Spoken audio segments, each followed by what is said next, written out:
So welcome, everyone. It's my privilege and pleasure to be introducing you to a session on a very long topic, which is about outcome-based financing for nature-based infrastructure. So it should not surprise you that I see it as partly my responsibility to try and explain what I think that means, but of course I'll be inviting my excellent panelists to do the same as well. But essentially, this is referred to in many different terms, and I think, Tessa, we were talking about green infrastructure as one of the ways of describing nature-based infrastructure. I think of it as ecological infrastructure, and many years ago I was involved in a project known as TEEB as the study leader, the Economics of Ecosystems and Biodiversity. I'm delighted to see some people who are familiar with that. But one of our learnings was that, in fact, if you look at nature in terms of what it provides, in terms of valuable services to society, sometimes a natural asset is probably better than a physical asset. Example, as everyone knows, storms and cyclones increase with climate change. Response to that for a low-lying area, which is at the ocean, is, well, let's build a wall. But the wall is going to have its own consequences. Its costs for construction, huge costs, concrete, maintenance, and then all kinds of issues about, what about the public space behind the wall, and is it safe, not safe, and usable, not usable, by whom, and why, and so on. So physical infrastructure has value and uses, but it's not necessarily the best, whereas some alternative, if this is, let's say, an area which has communities living behind, and infrastructure behind, an alternative like a mangrove restoration in the same area might actually make more sense. So one of the things that we did was we calculated the cost of restoration of various kinds of ecosystems. Coral reefs also, by the way, dampen the likelihood of storm damage to coastal communities and infrastructure. But a coral reefs, this, and I'm talking about a study that was done way back in 2009 on data that was from around that time. At that point, the coral reef's average cost of restoring coral reefs, if you wanted to do it, was $540,000 per hectare on average. Whereas the cost of restoring a mangrove, if you wanted to do it, was roughly $2,900, or let's say $3,000 per hectare. And therefore, no surprises that with similar services, as in protection against storms and cyclones, generation of ecotourism, generation in both cases, mangroves as well as coral reefs, of fisheries, because these are some of the most important nurseries for fish. So the benefits were not dissimilar, but the costs were much higher, so no surprises that the mangrove had an internal rate of return, the mangrove forest over 40 years, of something like 40% internal rate of return. As an ex-banker, I thought, wow, if I achieved that, I would have been promoted to MD or something like that straight away. But basically, the coral's return, even though amazing, was still only about 7% internal rate of return because the initial cost was quite high. So these things, man, and the winner, not because it was producing that many benefits other than carbon storage and nutrients for grazing cattle and so on and so forth. The winner was actually grasslands. Why? Because the cost of restoring grasslands was the lowest amongst all of these different ecosystems, coral reefs, mangroves, forests, etc., etc. Now, this was a study of various different projects, averaging across several different projects across the world. But these are examples of ecological infrastructure, which is, I think, showing that, it's time, and I think this is what I'm looking forward to now through my panelists. It's time for us to get back in this space, not just as a theory, but in practice. What can we do today, now that everyone understands the importance of climate change and biodiversity loss, understands the value that restored ecosystems deliver, understands, I hope, that they deliver mainly public benefits and not necessarily private profits? How do we bring this understanding of today into policy, into business, into administrative practices, into the awareness and the actions of local administrators and policymakers, not just national policymakers? So there's a lot of things that I think today we are in a position to be able to do, which was not possible 15 odd years ago. And by the way, the study I'm referring to was actually launched at a rather unfortunate event, which was the Climate COP in Copenhagen. not only unfortunate because I lost one of my shoes, actually was there, and one of the shoes actually fell off, so I had to walk back with one shoe, about a kilometer without taxi services available. They didn't really care for us, by the way. We were kind of activists and United Nations people. Yeah. Anyway, but that's a bit of personal backdrop to that. But yeah, this was when the study was launched. It's been almost 14 years now since then. We are in a new world. We should see what we can do. So with that, I'd like to introduce my panelists one by one. So I think the first panelist I'd like to weigh in on this, and please take about 5 minutes each for all of you is my request, would be David. Now, David, you're with the IISD, and it's a great organization that's been working in this space for quite some time. How would you frame this? How would you frame the whole issue of nature-based infrastructure and outcome-based returns or result-based returns on this? Yeah, I mean, thank you, Pavan, for the introduction, and very nice to see all of you. Yes, so I work for the International Institute for Sustainable Development, IISD, which is an international think tank headquartered in Canada, but I'm based here in the Geneva office. And at IISD, we have been focusing for many years now on the financing of natural capital, on the financing of nature-based solutions, and also on the financing of what we call nature-based infrastructure. So before going further, I just want to make sure that we are all on the same page what it means, because it's also in the session title, and we heard also one definition also from Pavan, but just to weigh in on that. As you know, nature provides a range of different services, and some of these services are traditionally provided by built infrastructure. So think about, for example, a wetland that, for example, improves the water quality around the area.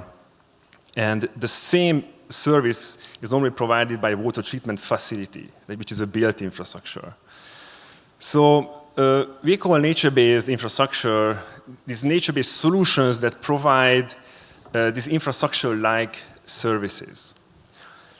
And so why is it important to talk about it? Why is it important to mobilize financing towards nature-based infrastructure? And I'm sure you heard a lot of convincing interventions and discussions during the last couple of days why we need more financing into nature. So I will not spend too much time there. But I just want to highlight that there is certainly a problem. What we are seeing is that there is a huge investment gap in nature.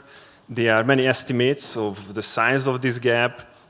But I always like to use the one from the UN Environment's State of Finance for Nature report from 2022. And they say that 674 billion US dollars are needed annually, so every year, to go towards nature-based solutions to actually keep climate change at 1.5 degrees and halt biodiversity loss. And that's a huge number. Just to give you a perspective, that it's basically 4 times of the investments we currently have today.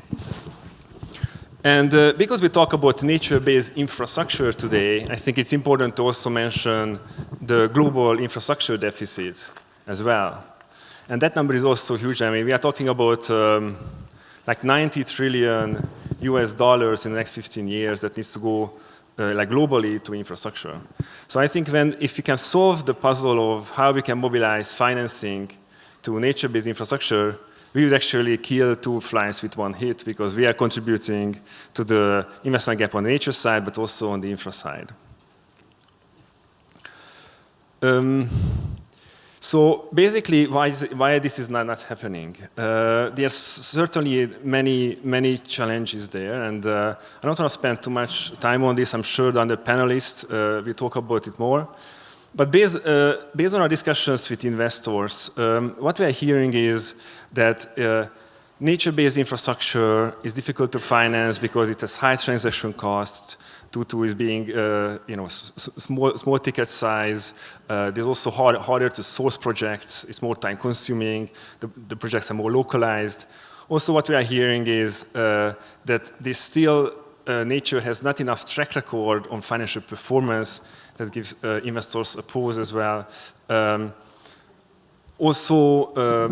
For example, there's not enough bankable pipelines, etc., etc. But I think the main problem when it comes to financing nature-based infrastructure is really the lack of revenue streams. So, for example, if you think of a wetland, I just used my previous example, it provides a wide range of services, right? But the beneficiaries are not paying for these services. So that makes it actually harder to finance the wetland conservation, for example.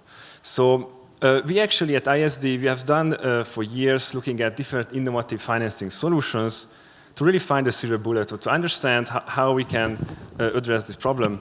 And what we have seen that most of the more promising instruments, they're actually monetizing the value that nature provides. So they actually provide some solution on this problem. And out of the ones we looked at, the most interesting ones is outcome-based financing, in my opinion. Cool. Now, you raised a very interesting point, David. Thank you for that, which is what you described as the lack of revenue streams. But I'm just wondering whether it's a lack of revenue streams or the nature of the revenue streams. Because if we have a forest, yes, it provides lots of benefits to the local community, storm protection, regeneration of fisheries, and so on. But it's not private profits. It goes to the entire community, whoever wishes to use it. Or if you have the wetland, it will serve to improve the water availability. We have an expert here in water flow management. And that, again, is a public benefit. So is it just the lack of revenues, or the fact that the revenues or the benefits that are coming are actually in the nature of public goods and services and not private goods, which can be traded in markets and priced and so on? David? Yes, actually it's the latter one. So basically the problem is that nobody, so like some of these benefits are actually public goods, as you just said.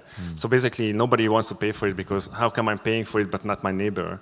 And I think the challenge here is that these innovative financing instruments attempt to address is how to kind of capture this, like how you actually find those outcome buyers who can actually pay for these benefits.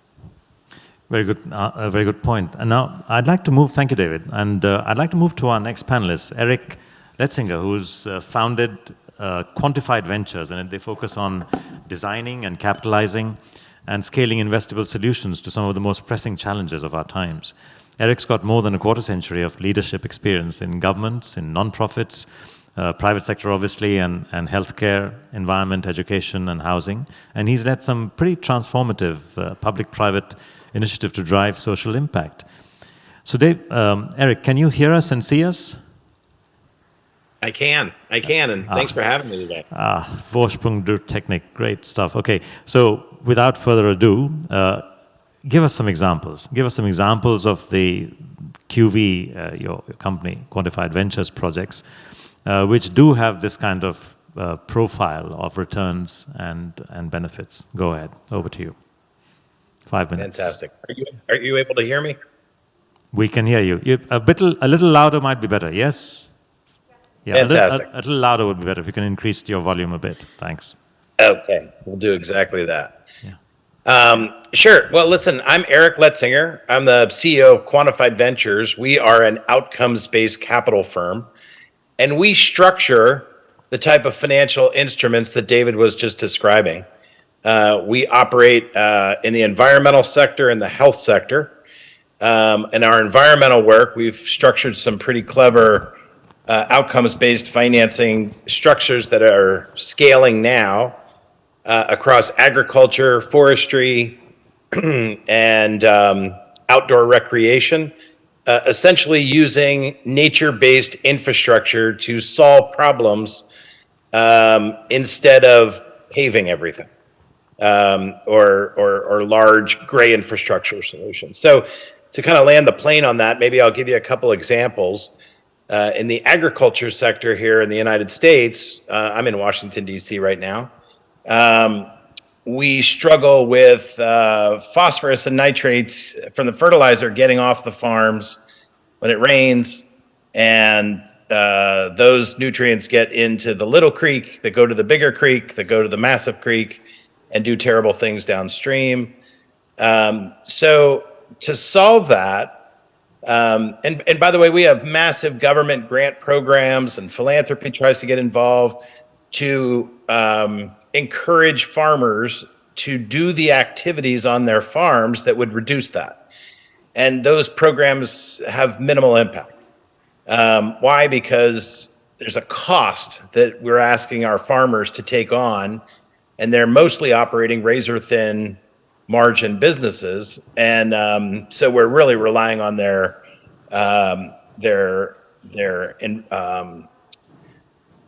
willingness to do something that's going to financially harm themselves, if that makes sense. And so here's what we did in the world of outcomes-based financing.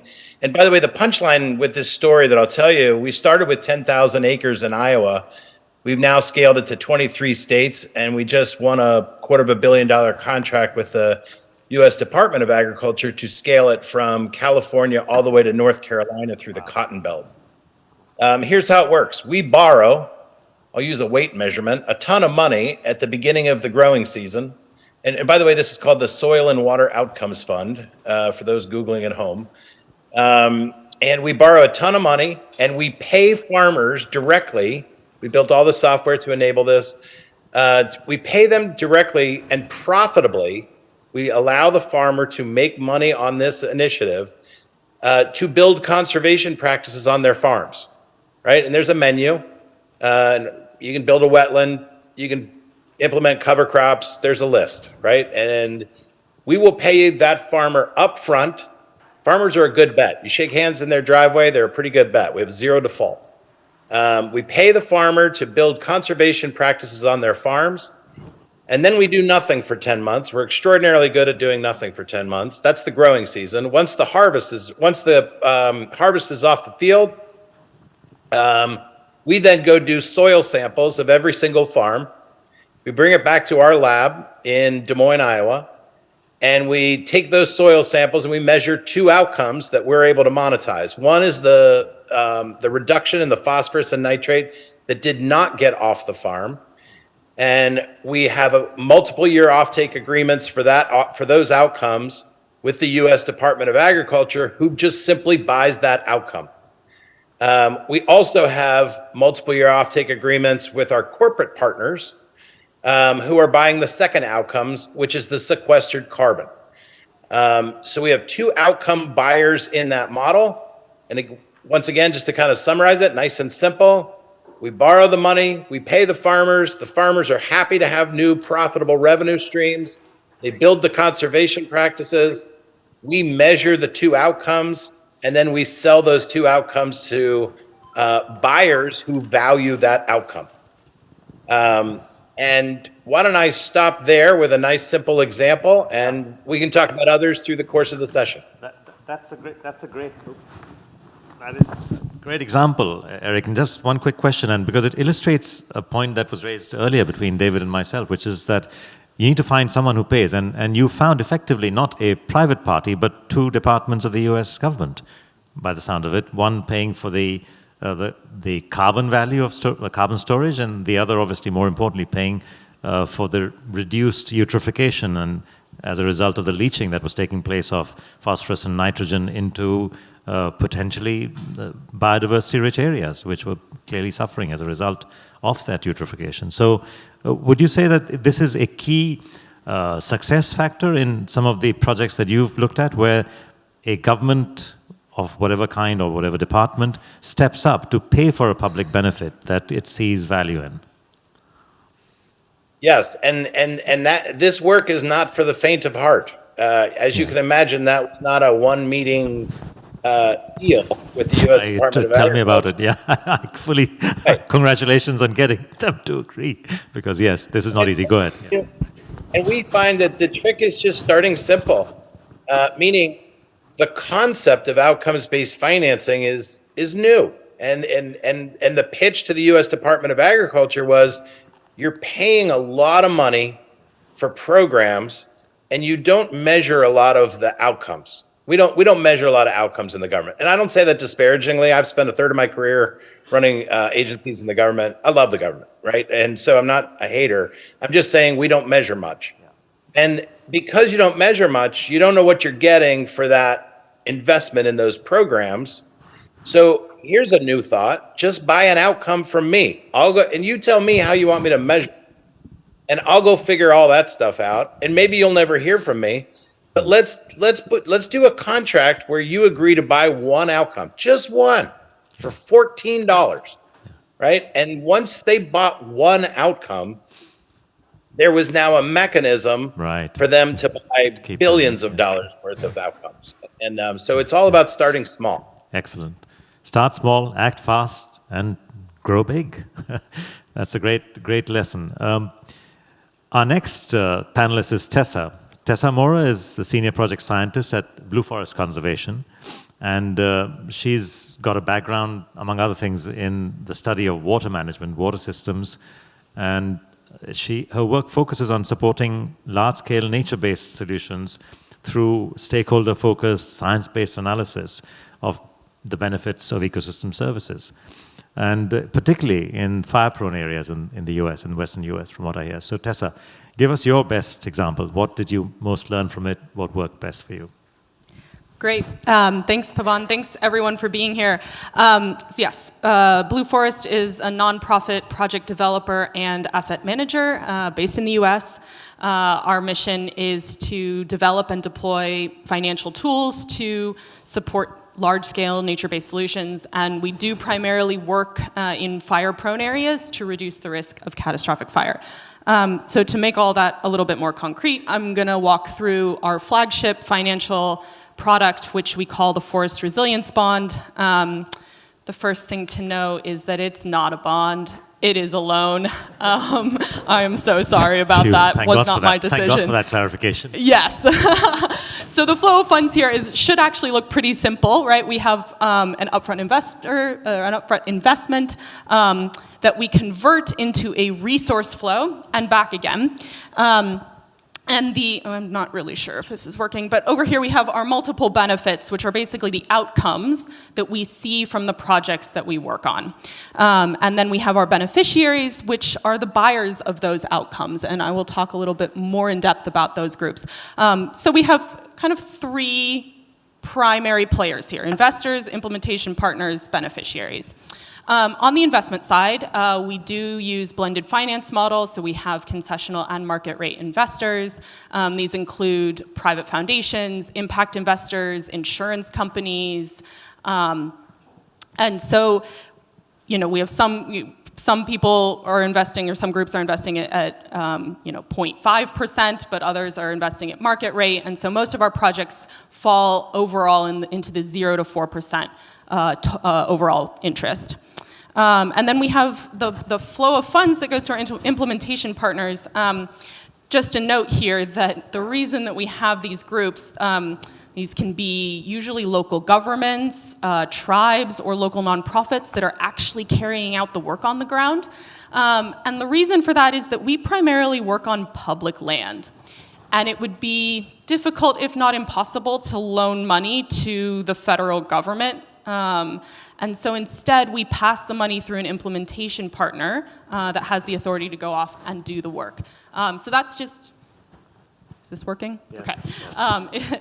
So that's just a way that this model kind of smooths things over by working within the existing governance structures for all parties involved. And then we have these multiple benefits. I mean, we can think about many different resource flows here. We primarily work on risk reduction projects because, as you probably are aware, we're dealing with potentially catastrophic problems with fire in the Western U.S.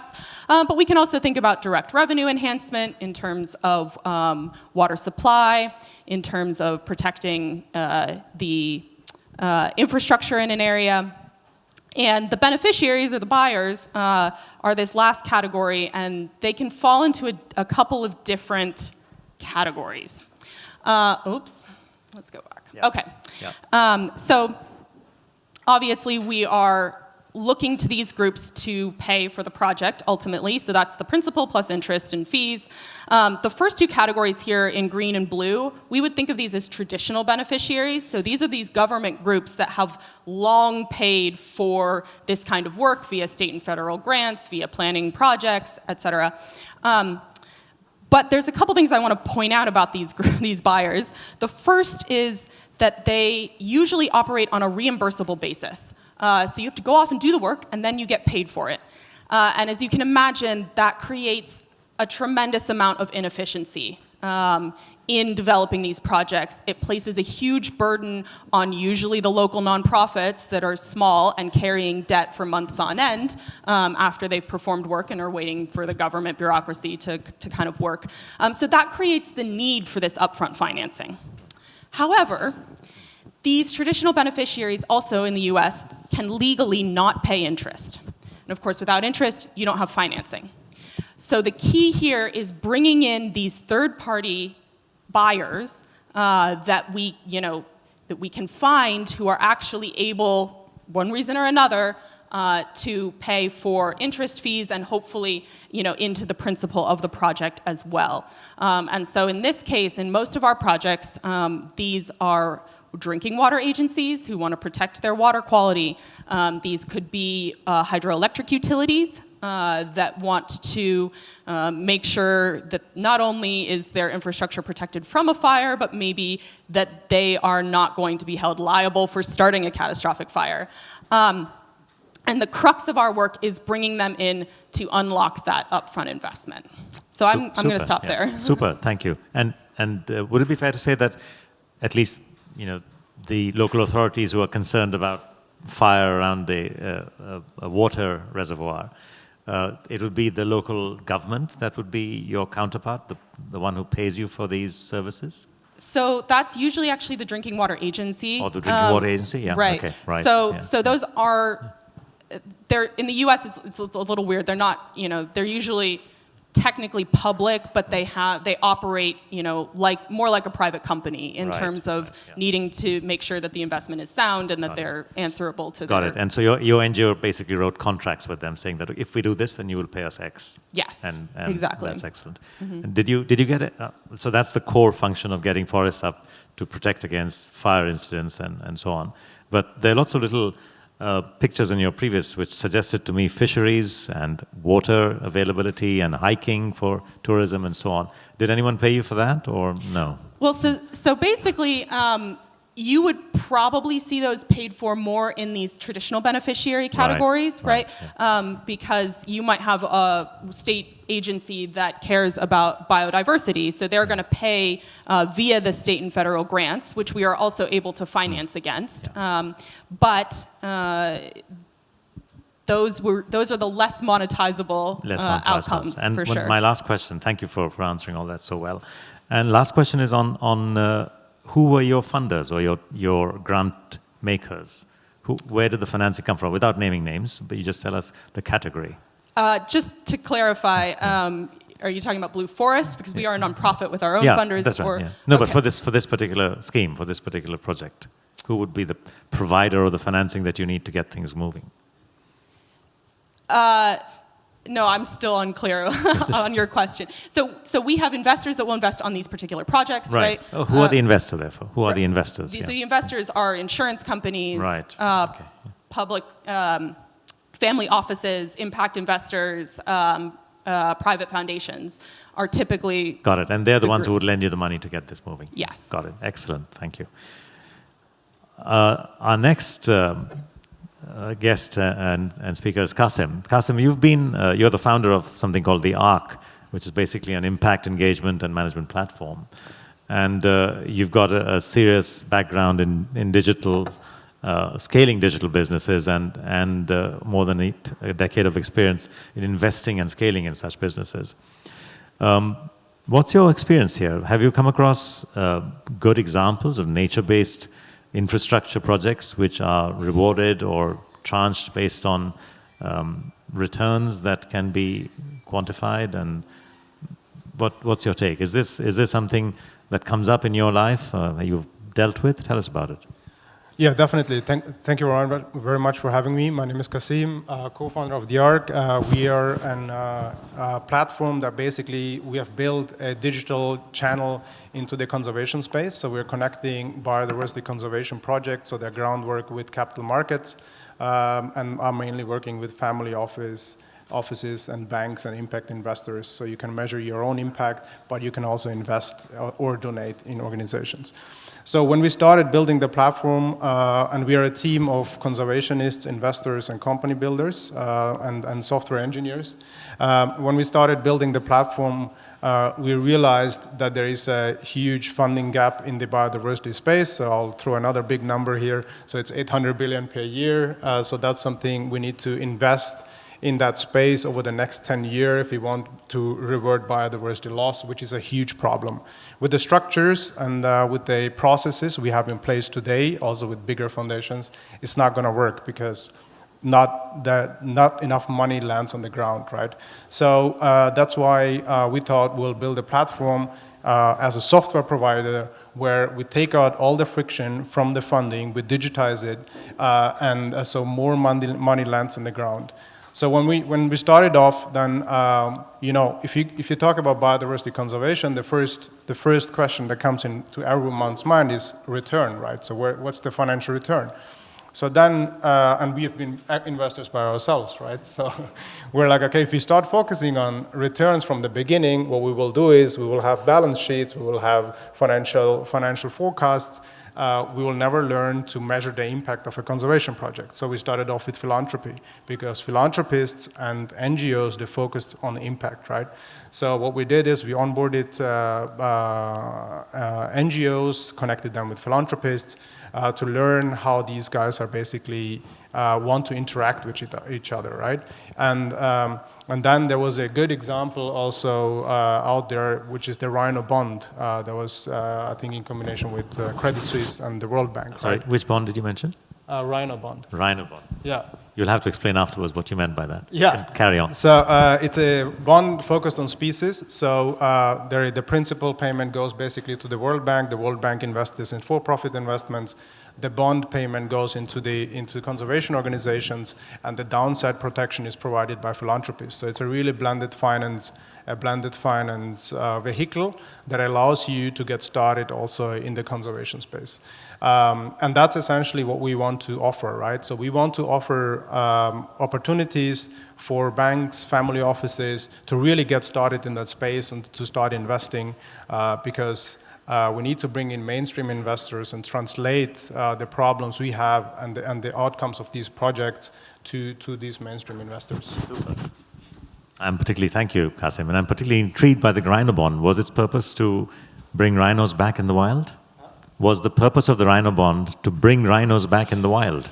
No, the rhinos are in the wild. Right. Some you need to rewild, but it's basically to protect them, right? Because for protection of the rhinos, yes, yeah. Yes, you have a lot of poaching for rhinos. Yeah. So if you would stop protecting these rhinos today, tomorrow they're gone, right? They're gone. So that's how hard protection of rhinos is, right? So as soon as poachers would know that there is no ranges anymore, they would get off and start poaching the rhinos. Sorry, there's a quick question from gentleman in blue jacket. Yeah, just a note. So the repayment is based on how they reproduce. So when there's more rhinos, then as a result of it, payment is higher. Super. Thank you for the clarification. Yeah. Thanks, Kasim. Now over to Sarah. Sarah Nelsons heads the biodiversity world for a large organization called KPMG. So Sarah's been a person who's not only worked in KPMG, but before that at the United Nations and before that with the UK government in DEFRA. That's, I think, where we first met, when you were trying to figure out how can we promote this thing called economics of nature and biodiversity. We've now met again in our different respective worlds, me and my company and Sarah and KPMG, because KPMG has just set up a partnership with GIST, which is my company. So thank you for doing that. But question to you, Sarah, is what do you make of all this?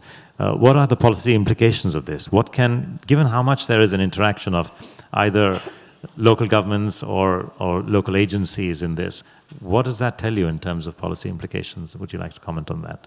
Yeah, thank you. And I think I'll just take a little step back, actually. So I thought it was worth just saying why KPMG is suddenly starting to work on nature and biodiversity.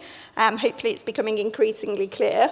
And certainly over the last year that we have seen a huge uptake in terms of our clients starting to take an interest in nature and biodiversity. And I think that's for a variety of different reasons that we've been hearing about over the last few days. So I think the first one is very much around that understanding of nature and biodiversity and the risks in that space and the risks that that might pose to their businesses.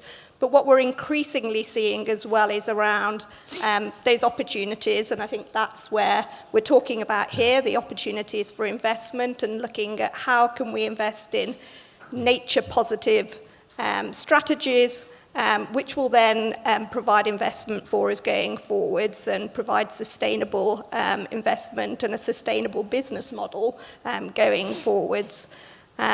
In terms of legislation and regulations and policies, which has been my world for many years, we've seen again in the last year a lot of policies which are going to help enable some of this. So obviously last year, many of you might have been at the Global Biodiversity COP15 over in Montreal, where there was the new Global Biodiversity Framework was agreed, and I think there is a number of different targets that are embedded in that new Global Biodiversity Framework, which is really going to help incentivize governments to start investing in this space. And I'll come on to why that's important in a moment. So I think one that everybody knows of in the business world is Target 15, which is around sort of encouraging companies to disclose on their nature-related risks and impacts.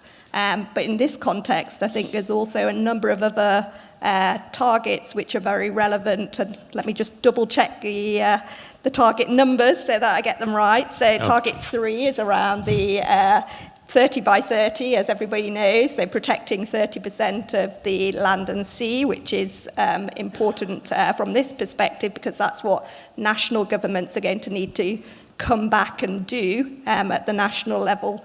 And then also Target 11, not so well known, but around enhancing nature-based solutions. So again, at the national level, governments are going to need to take that Global Biodiversity Framework and now bring that back to the national level and start to set national legislation in that area.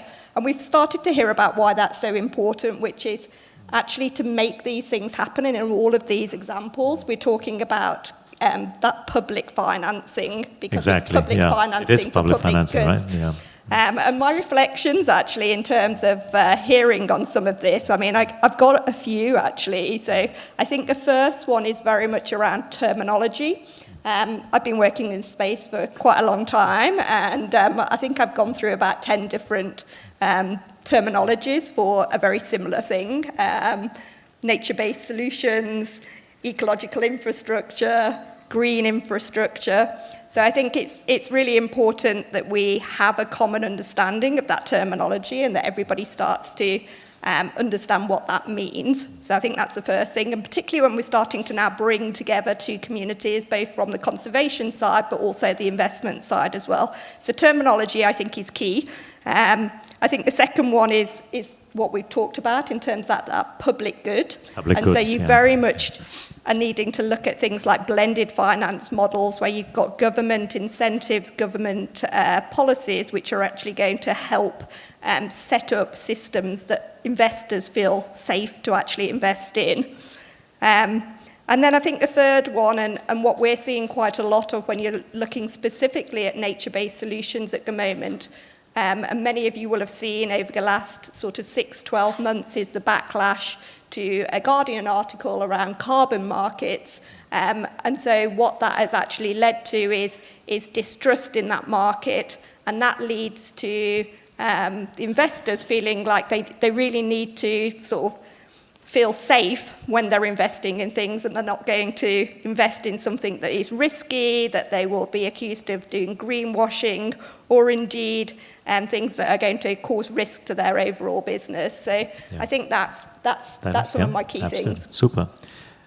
Thank you very much, Sarah, for framing that context for us. And once again, I think you mentioned the importance of recognizing the role of public agencies, of governments, of development banks, of funders, Of course, philanthropists are there, and some of them will pick up the tab on the balance. But the blending of finance just has to include some government and public agency, and I think that's recognizing the reality that most of the benefits, whether it's a new generation of rhinos for everyone to see, or whether it is more water or less fire, is something which is in the nature of a public benefit, and that's to be recognized. Now, I'd like to invite the audience, and I've been looking at faces nodding, and I know that many of you are involved in or have been involved in some of these kinds of projects. So would anyone like to raise their hand and just say a few words? The lady in green. Go ahead, please. And the gentleman with the jacket with blue after that, and the lady in black.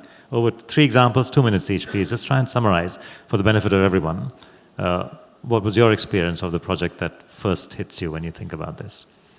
Oh, you've put me on the spot now. I was going to ask a question. That's right. That's right. No, you can ask questions in a moment, but this is really for further examples. I mean, we've had the fortune of having 3 examples in this case from the panel, but I want to sort of flesh out with more examples of success, maybe variations on the theme.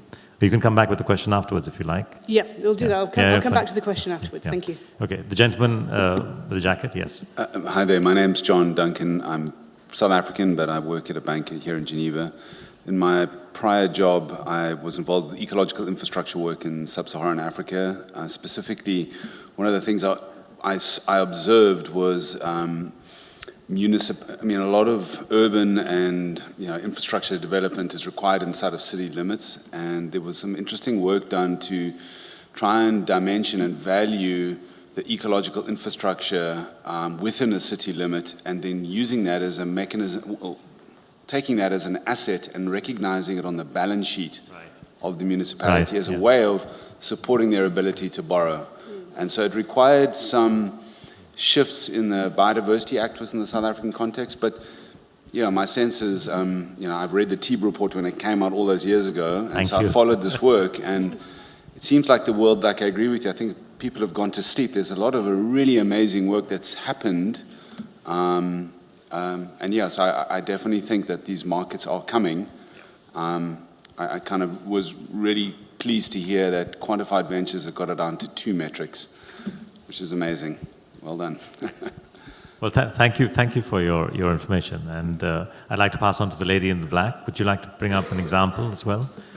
I have a question, actually, Pavan. Yeah. Oh, okay. Well, sorry, is there any other examples of this kind of project which somebody would like to talk? Just a couple of minutes, and you come back to your question as well. The lady behind you in brown. Name and organization, and what is the project? Hi, Mariana Sarmiento from Terrazos. We're a Colombian company, and we're doing habitat banks, which are pay for success or results-based payment for biodiversity. And some of the nascent examples of how that principle is then applied to biodiversity credits. But our first project started in 2017. It's 600 hectares. It's an area that never would have been able to get private finance if it weren't arranged in the way that we did. Our initial target was to sell so the way that works, every habitat bank has 600 hectares, 600 credits, or 600 allowances, and those are sold over the first 10 years or 15 years. We sold all the credits in the first 5 years, just because of the demand from the companies in that area that were generating impacts. But the result is as we've delivered our outcomes, we have now ensured 30 years of financial sustainability for that area. And that's something that you don't see in not even public kind of conservation finance. So that's happening.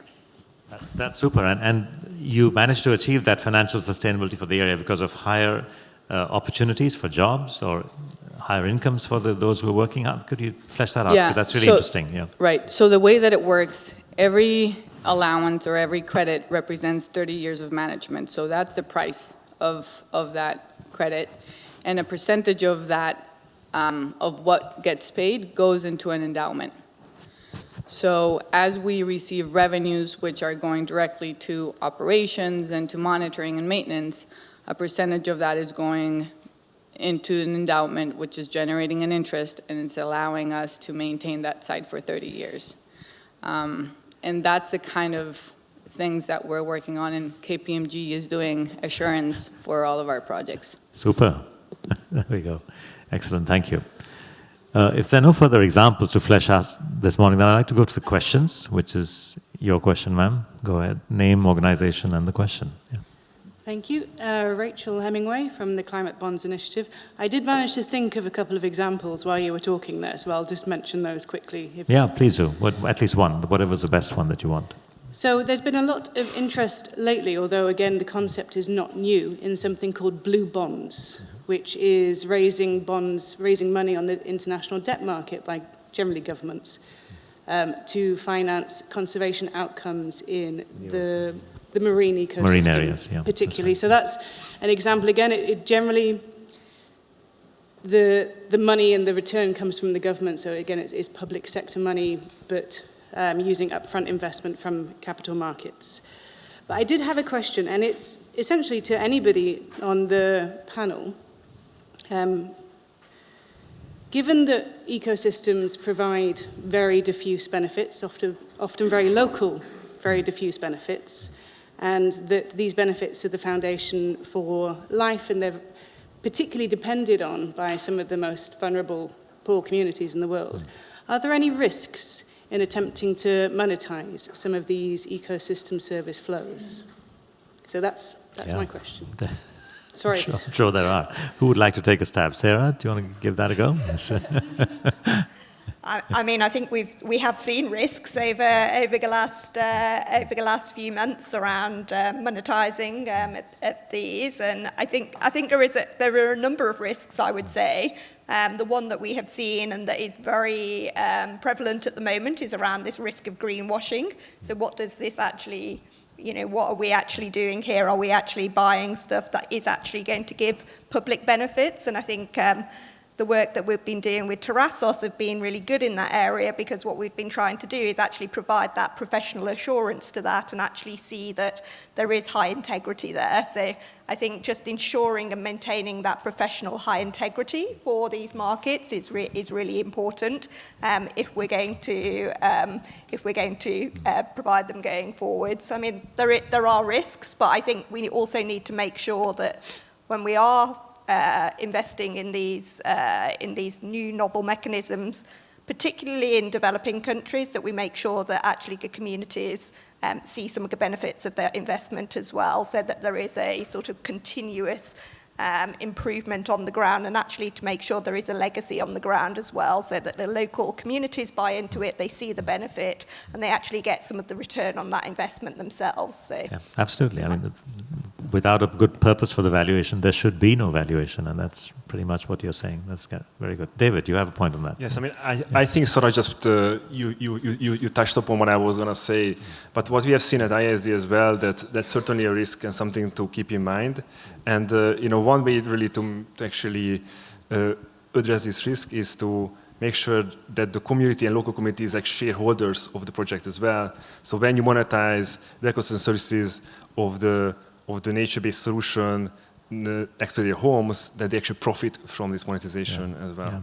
Yeah. Eric, I don't know if you can still hear us, but would you have any comments on this whole issue of does monetization create risks and how do we manage them? And Sarah and David have talked about that a bit. Yeah, maybe I'll take a little different answer, tack with my answer. Yeah. I'd say the risk with outcomes-based financing is always overcomplicating things. These transactions can implode under their own weight if you just don't. You got to keep them simple, and you got to start with this is the list of outcomes, who will buy them, and go see if you've got a buyer. Yeah. And if you've got 17 metrics, this thing is going to implode. If transaction costs matter, and you've got to spend money to measure these outcomes. So once again, if you got 17, you're not going to make it. This thing is going to fall apart. So I think the spirit of everything that we do at Quantified Ventures is all about trying to keep it simple. And if it gets complicated, like writing a song is really complicated. The Rolling Stones, 3-chord songs, that's really hard. humans have a hard time keeping things simple. And the temptation in outcomes-based financing is to go for perfect, and that usually doesn't work. Thanks, Eric. Much appreciated. Other people want to comment, or otherwise I'll move to the next question. You want to say something? Yeah. I'll just say something briefly.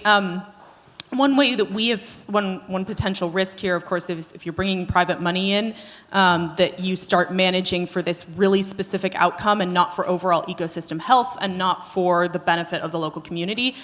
So one thing that we do, and this is an advantage of being both a project developer and an asset manager, we only finance the implementation of projects. We leave the planning to the land manager, and we trust them to get it through the environmental permitting process.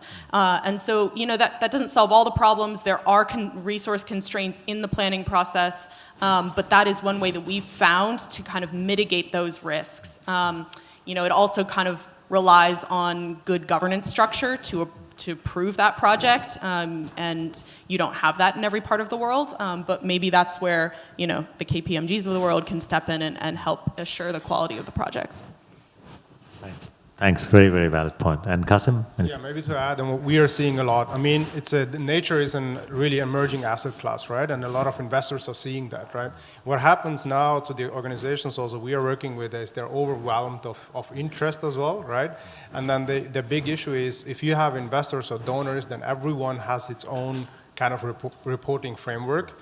Some of these guys are completely overwhelmed. You have like 5 different investors, 5 different reporting sheets, and I think there is definitely a need of alignment between investors and donors as well to agree on a kind of a standard to report on that just overwhelm the people. Yeah, and so I'm hearing a very strong plea for simplicity, which I totally agree with, of course. Question, so there were two, right, the lady in black still have a question? If so, ask, and then the gentleman at the back, brown shirt. Brown jacket, and the lady in red. Yeah. Okay, sorry, and another one in the front. But that's it, 4 questions, and we move on to the next section. Quickly, please, your question, and we'll try and have all the questions together, and then the panelists can decide which one to answer.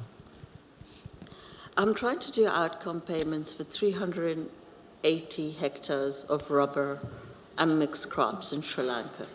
So, as Eric has said, carbon, yes, you have private outcome pairs sorted. For other ecosystem benefits, it has to be public. Perhaps, Pavan, the TNFD frameworks will give us a framework for moving from public outcome pairs to private outcome pairs in time. Unless we have a diversity in outcome pairs, doing outcome payments in developing countries becomes very challenging because the institutional structure that will provide the kind of payment that you're talking about, Eric, is very poor. And I wanted to ask whether Dave or you have any ideas on how we could manage in the meantime. Yeah, that's a great question. I'm from India, so it certainly is a problem that state-level payments tend to be at a very high level. So afforestation is paid for, but it comes from the central government to the state government. Small projects such as yours, apart from the fact it's a different country, but would probably not come within the radar screen of a local scheme, and that is a very genuine problem that you're pointing out here. So thoughts for this from the panel? Let's hold them for the while. Let me ask the other questions. Sorry, who was the next one? Yeah, gentleman in the back, yes, in brown jacket. Yeah, thank you. My name is Daniel Polen from the Rabobank. And just to touch upon the blue bonds, I think it's interesting because I'm in the capital markets and I structure those blue bonds. New one is coming in from the Dutch government with a little blue edge. And interestingly there, what we're doing, we're not only advising sovereigns, corporates, FIs on doing blue, but also looking into where's the money eventually flowing. Can we structure projects in a way on ground that they match the requirements that are set out in capital markets, which right now is in the EU taxonomy aligned. So just to touch upon that on an example. And I have one specific question that's for Eric on keeping it simple. Soil sequestration is an important part, and doing soil samples, we as a bank are also looking into this, but there's this one great problem, that's climate change, where if you take a soil sample every year, sequestration could be different every year due to climate change. So I'm very interested how you correct for this, and maybe this is a too specific question. Happy to take that offline and connect with you on LinkedIn. But I think that's on taking soil samples. That's what this space is struggling with. How can we correct for the changes that are already happening out there? Okay, so a bit of primary research type question, and there was one more from you, from the lady in red. Yeah. Thank you. My question is not addressed to anyone in particular, so I don't know who will answer, and it's on scalability, on the topic of scalability. If I've understood correctly, outcome-based finance requires somewhere in the capital stack to have some public funding, which I'm understanding concessional money. Could you give an example of how much concessional money is needed within a typical, if typical means something, structure?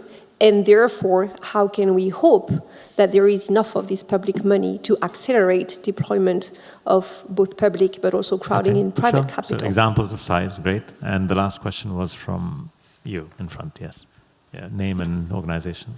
Hi, my name is Kimani Isaac. My question is on whether you have any perspectives, and this could be for the whole panel, on missed opportunities for the private sector when it comes to nature-based solutions. I think there have been some interesting innovations in material science, packaging, that often get missed, and so I'm curious if you have any thoughts. Cool. Thank you. All right. Panelists, so pick your spots. So pick up the question that you'd like to answer and just summarize the question and what your response to that is. Please go ahead. Begin at that end. Maybe David, you go first, and then Sarah and Tessa and Kasim. Yeah.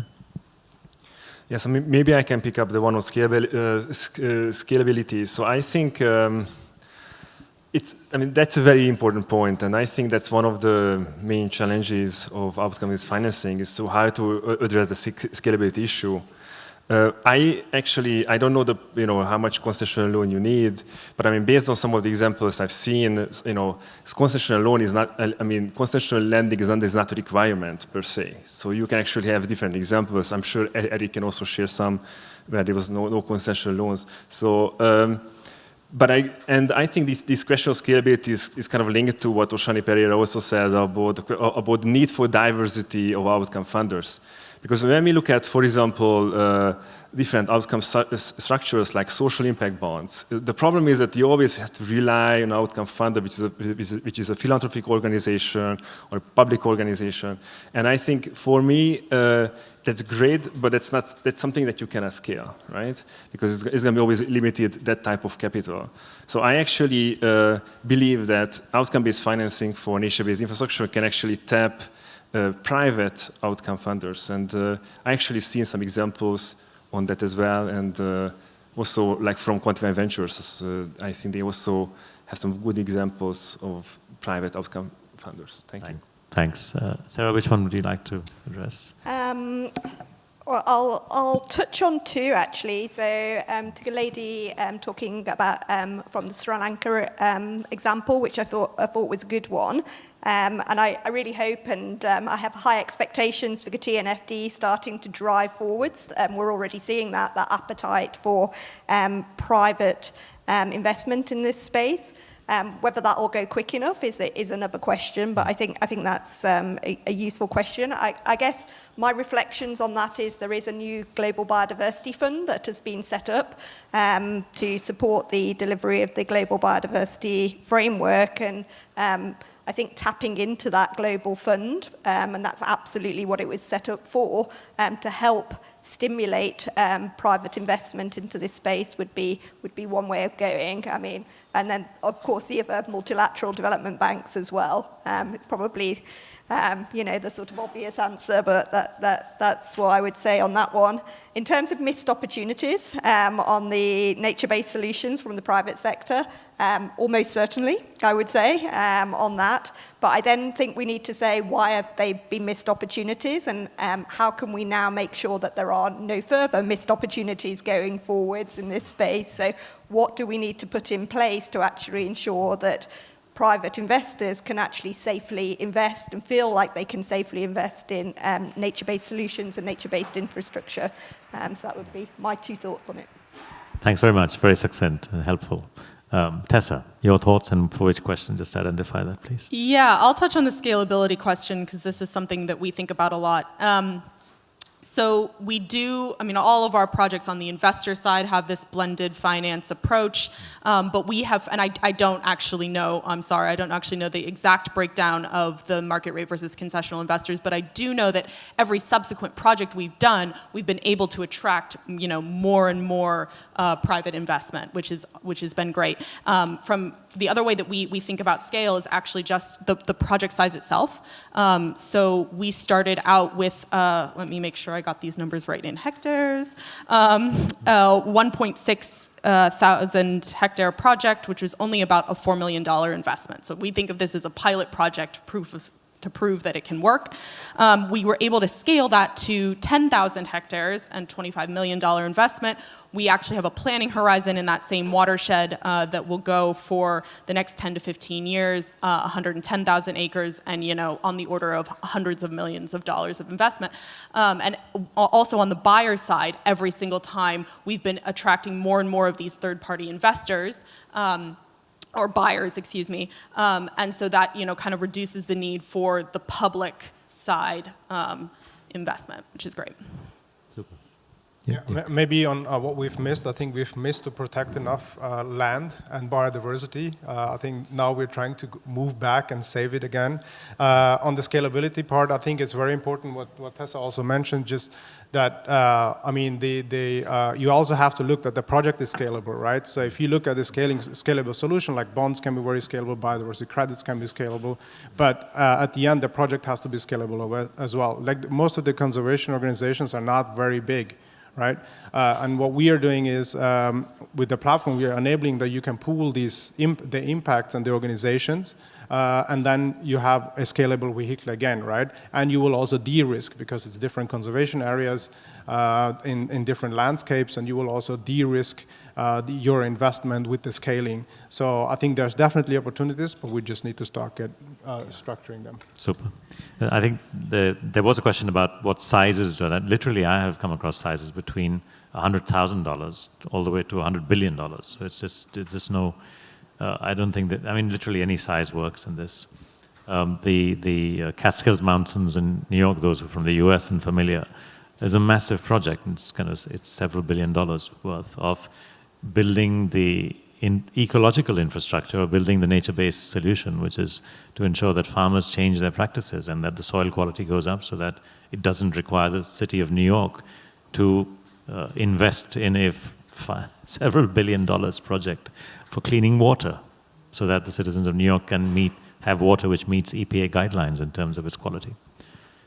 So it's really a vast space, and one clearly which has a blended finance as the core theme, but with a very strong focus on recognizing that, look, most of the benefits are public benefits, and they're diffuse, and they will go to many people and many kinds of people and users. So there's no running away from the fact that there's no easy market solutions. And I think recognizing the role of the governments and of agencies and development banks and philanthropists and so on is actually part of the challenge and part of the solution. Now, that takes us nicely into the next section, which, I'm sorry about this, I'm not very good at managing good panels, but we've taken a bit longer than we should have, but that's fine. We'll try and, if you don't mind, panelists, restrict ourselves, and I'll begin with Eric, because I have this nagging fear somehow that we lose the connection. I don't know why I have this fear, but I'll go to you first, because I have this fear of losing you, so we'll ask you for 3 minutes on challenges and solutions. What do you find? What are your learnings on the key challenges, basically, and how did you handle them? Fantastic. Yeah, I'll try to summarize quickly. Just in response to just some of those questions really fast, I just want to point out, remember that agriculture example I was giving before, the Soil and Water Outcomes Fund? Yeah, that's right. There is no public finance in that model. Right. That is all private finance, and there's no concessionary capital. There's no philanthropic dollars in that model. Yeah. The only role that the government is playing is they're just buying the outcome. I'm not saying that's easy, but that we work backwards from that. And then the other question about the carbon sequestration, the answer in our model is we only do annual practices. So that's our way of skirting the challenge that you were pointing out, sir, about the multi-year sequestration challenge. So by doing annual practices, we're able to sell that scope 3 carbon to all the Cargills and McDonald's and the Pepsis of the world, with integrity. The woman from Sri Lanka, let's talk. There's some really, what you're doing is really hard, and God bless you. And that's right. But there's some very we ended up solving some, we get stuck every day. Let me just be clear. But we've gotten unstuck through some pretty clever ways, and I'll share one, and I'll end with this. We're huge fans of Tessa and her team at Blue Forest. And the U.S. Forest Service is one of our biggest clients, and they give us what they call their unloved forests. They got to get a better name for that, but that's what they call them. That's right. Forests. These are the forests that nobody is going to. And once attendance goes down, their fees go down, and they get in what they call this death spiral, which is they don't have the capital then to do the preventative maintenance, and then here come the wildfires, right? And then they get in the financial death spiral. Right. So what we do, we don't do what Blue Forest does. We love what they're doing with wildfire. What we do is we build outdoor recreational assets on public land in these national forests to attract visitors. And so just one quick example, and this is aimed at the woman from Sri Lanka. We built an best-in-class 88-mile mountain biking trail system. You can Google it. What's the best mountain biking trail system east of the Mississippi? It's in the Wayne National Forest. And we raised all the capital to build this from the outdoor rec community, from all the Patagonias and REIs and Treks of the world. Right. They brought the private capital. We built the 88-mile mountain biking trail system, and we put all the put-offs in that trail system in the 6 towns that were around the Wayne National Forest. This is coal mining abandonment, Appalachian, Ohio, job abandonment. These towns were hurting. And by building this, all the humans came, enjoyed that mountain biking trail system, went onto the Wayne National Forest system, and what was the payback mechanism?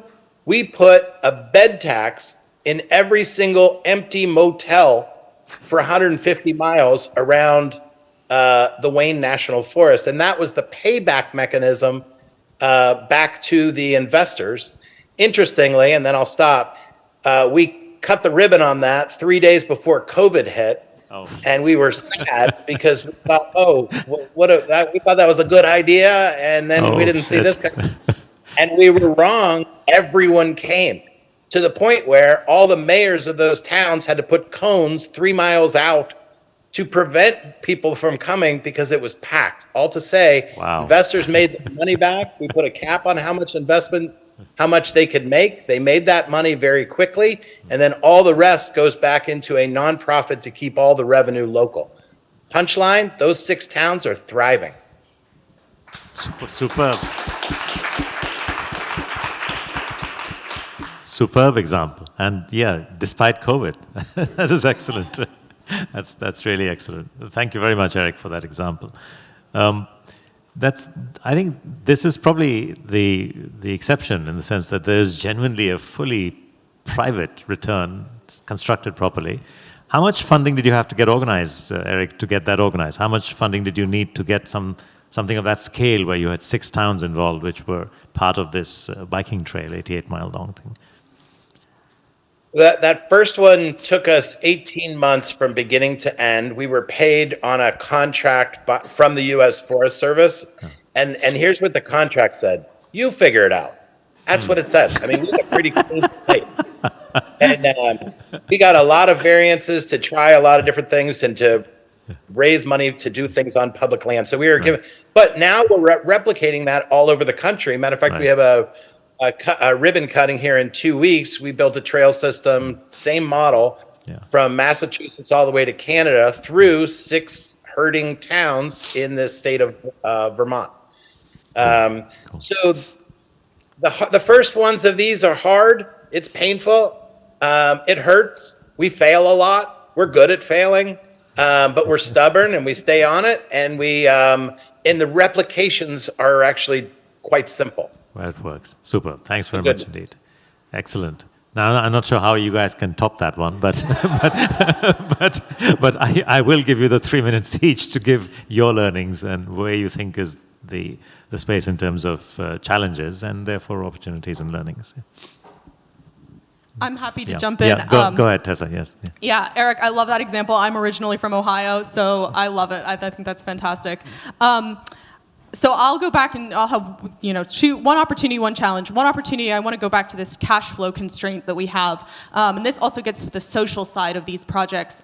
Part of the challenge here is that if you have local nonprofits who are consistently cash constrained, they can't make investments, either in their equipment or in their people or in scaling their business. And what ends up happening in these areas is, okay, well, we finally got this project ready. We're going to do this restoration project. We're going to reduce the risk of fire, but there's no local capacity. We can't hire local because we just need more people. So you end up going away from these rural towns to the Bay Area. You hire some big contractor that can come in and has the equipment for large-scale work, so all the dollars leave, right? So one thing that we've been able to do by providing this upfront financing is we've been able to take care of the overhead and the cash flow constraints for these local implementers. And so in our first project, this one that we scaled from 4 million to 25 million, we were able to hire from a maximum of 1 county away in the state of California. And this is a rural area that has not seen investment since the timber mills shut down. Wow. Right? So that's where, aligning the environmental and the social side is really important. The challenge that we've encountered, and this gets back to scale, that $4 million project, that was a pretty average sized project for the U.S. Forest Service.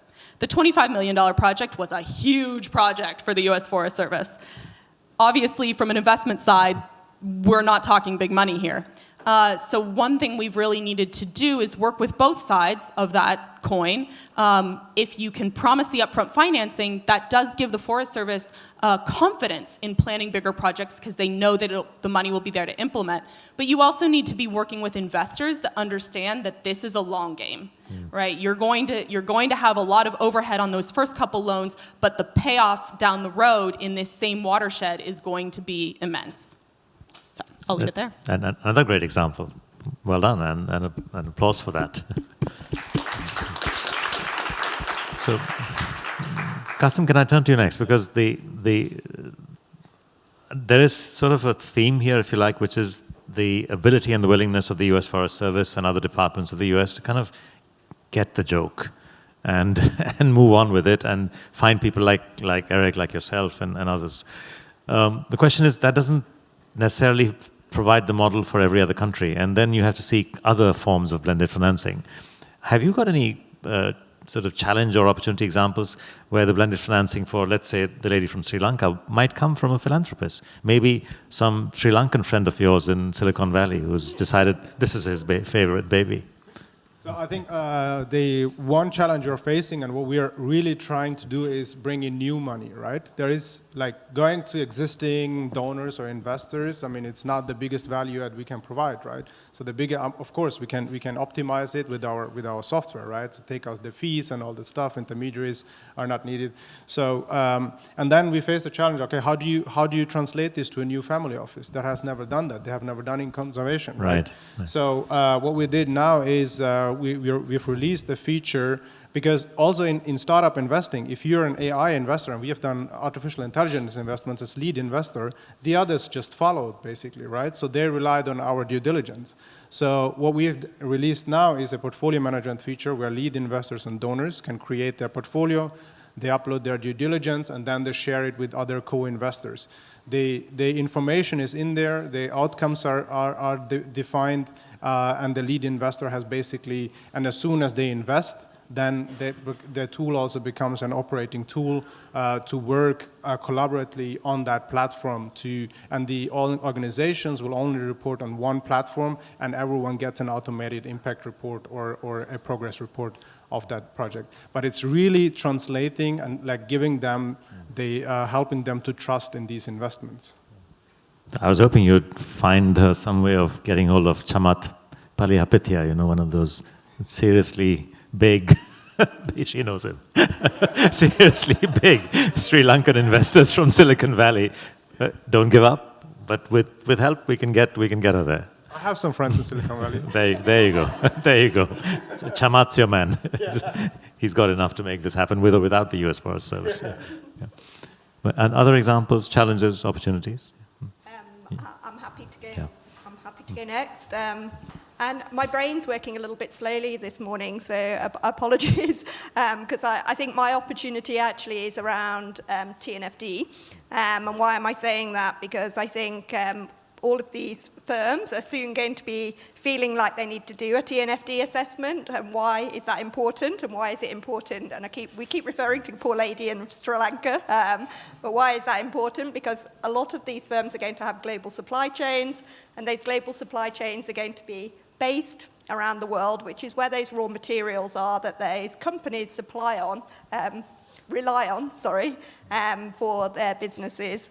And they are going to start to need to look at how they can mitigate those impacts and those risks to their businesses and start to invest in those areas. So actually starting to look at how they can invest in those areas, invest safely in those areas, where those supply chains are, which may be in Sri Lanka, they may be elsewhere, I think is going to be one of the big opportunities going forward. So I really hope to see that over the next year or two, and I feel quite heartened actually in this space and the amount of people who are speaking in this space.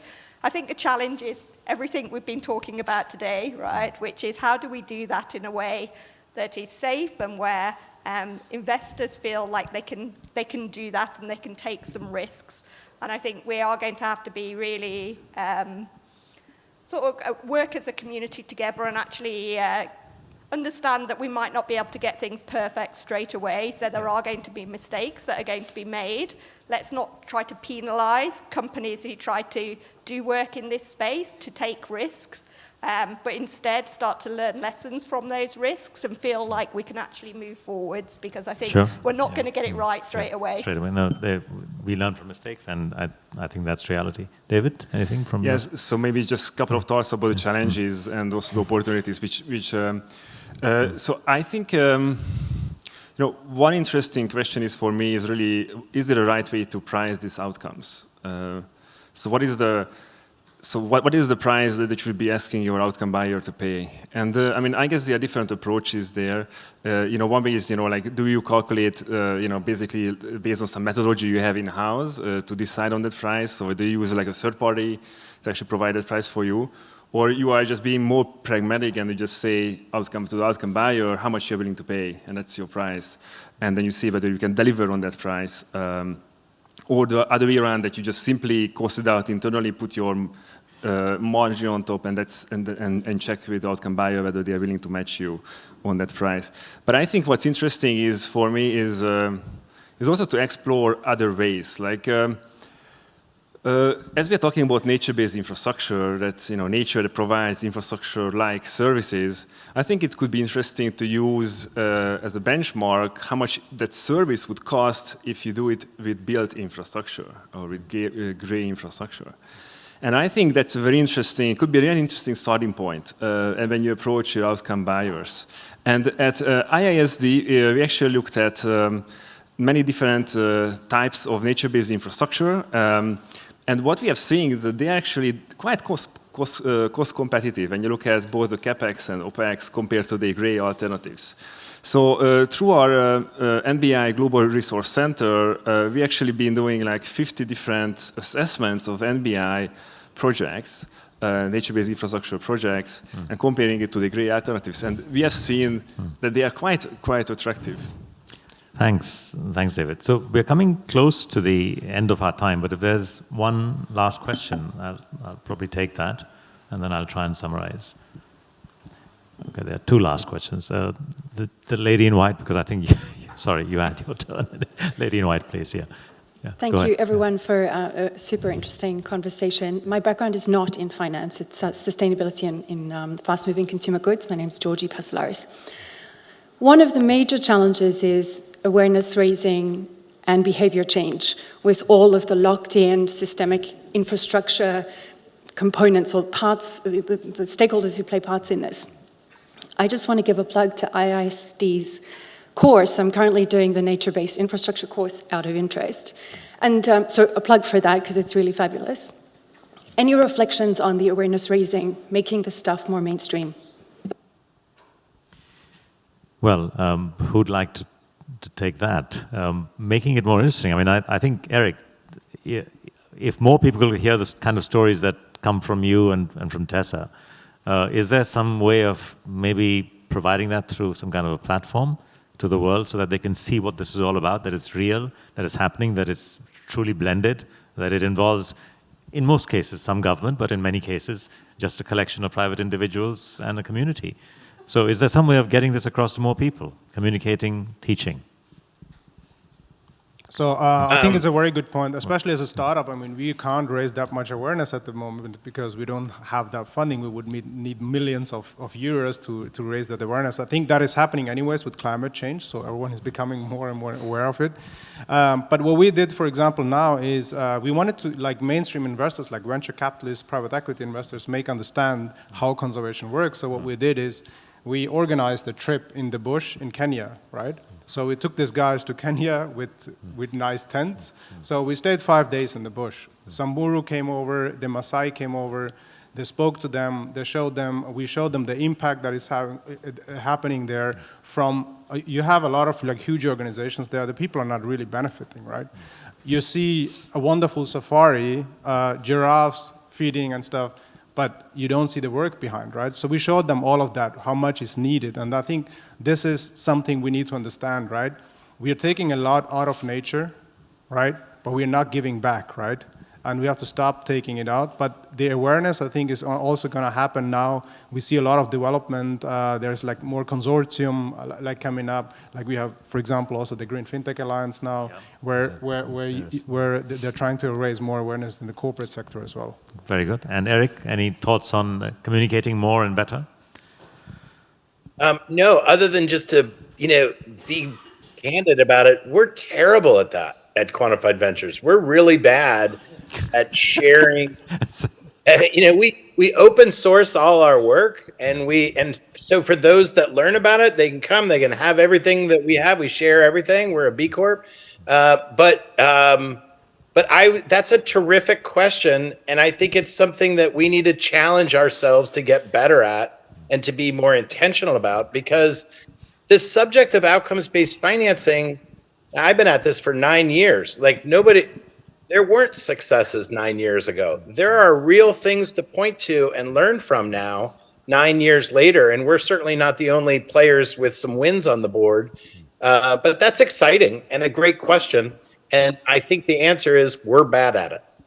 Yes. It should get better. That's right. Right. Sarah, can you improve us or not?